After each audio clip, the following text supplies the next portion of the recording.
បាទសូមស្វាគមន៍មកកាន់ Channel YouTube ខ្មែរ News Today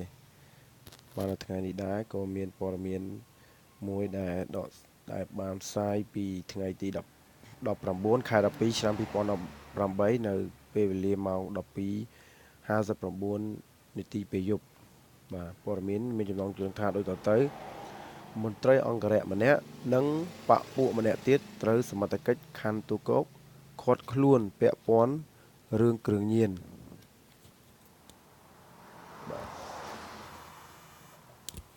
ភ្នំពេញ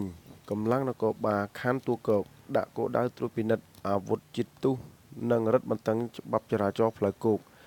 បានឃាត់ជនសង្ស័យពីរម្នាក់បន្ទាប់ពីឆែកឃើញមានលាក់សារធាតុញៀនចំនួន2កញ្ចប់តូចការវេលាម៉ោង10:30នាទីយប់នៅថ្ងៃទី18ខែធ្នូឆ្នាំ2018ស្ថិតនៅតាមផ្លូវមនីរ៉េតចំណុចមុខសន្តាគារការឈូកទឹកក្នុងសង្កាត់ផ្សារដើមកោខណ្ឌទួលគោករាជធានីភ្នំពេញសមត្ថកិច្ចបានឲ្យដឹងថាជនសង្ស័យទាំងពីរនាក់ទី1ឈ្មោះប៊ុនសុកជាបាទភេទប្រុសអាយុ20ឆ្នាំមុខរបរជាយោធាឋានន្តរស័ក្តិត្រឹមប្រណិប័តតូនៃកងឯកភាពបញ្ជាការដ្ឋានអង្គរៈអគ្គបញ្ជាការដ្ឋានមានស្រុកកំណើតនៅភូមិវាយន្តឃុំស្វាយរៀងស្រុកស្វាយរៀងខេត្តស្វាយរៀង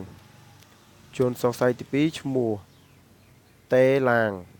ភេទប្រុសអាយុ17ឆ្នាំមុខរបរនៅផ្ទះស្នាក់នៅក្រុងតាខ្មៅខេត្តកណ្ដាលសមត្ថកិច្ចខណ្ឌទូកោកបានឲ្យដឹងទៀតថាមុនឈានទៅដល់ការឃាត់ខ្លួនជនសង្ស័យទាំងពីរនាក់នេះនៅមុនពេលដែលកើតហេតុកម្លាំងសមត្ថកិច្ចចម្រុះក៏អធិការដ្ឋានខណ្ឌទូកោកបានដាក់គោលដៅត្រួតពិនិត្យអាវុធជាតិផ្ទុះនិងរឹតបន្តឹងចរាចរណ៍ផ្លូវគោកនៅតាមបណ្ដាផ្លូវមនីរ៉េតចំណុចផ្លូវសន្តាគារការឈូកទឹកក្នុងសង្កាត់ផ្សារដើមកោស្រាប់តែជនសង្ស័យពីរនាក់ជិះម៉ូតូមួយគ្រឿងម៉ាក Honda Beat ពណ៌ក្រហមលាយសពាក់ស្លាកលេខស្វាយរៀង 1M8034 ជីឌុបគ្នាចូលមកគោលដៅដោយមានការសង្ស័យសមត្ថកិច្ចបានកាក់ហៅសុំធ្វើការត្រួតពិនិត្យរួចឆែកឆេរលើខ្លួនប្រាណស្រាប់តែរកឃើញក្រោមសថ្លាស្រោមសថ្លាសង្ស័យថាជាប្រភេទថ្នាំញៀនចំនួន2កញ្ចប់ទើបសមត្ថកិច្ចធ្វើការឃាត់ខ្លួនតែម្ដងបច្ចុប្បន្នជនសង្ស័យទាំងពីរនាក់រួមទាំងវត្ថុតាងត្រូវបានសមត្ថកិច្ចនាំខ្លួនមកអធិការដ្ឋាននគរបាលខណ្ឌទូកោកដើម្បីធ្វើការកំណត់ហេតុនិងកងសាងសំណុំរឿងបញ្ជូនទៅសាលាដំរាជធានីភ្នំពេញសាលាដំបងរាជធានីភ្នំពេញដើម្បីចាត់ការតាមផ្លូវច្បាប់បាទនេះជារូបភាពបាទ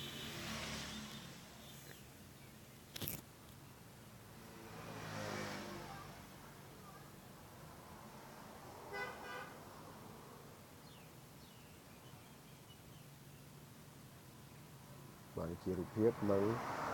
កម្មភាពនៅពេលដែលគាត់កងសមត្ថកិច្ចដែលគាត់បង្ក្រាបបានបាទ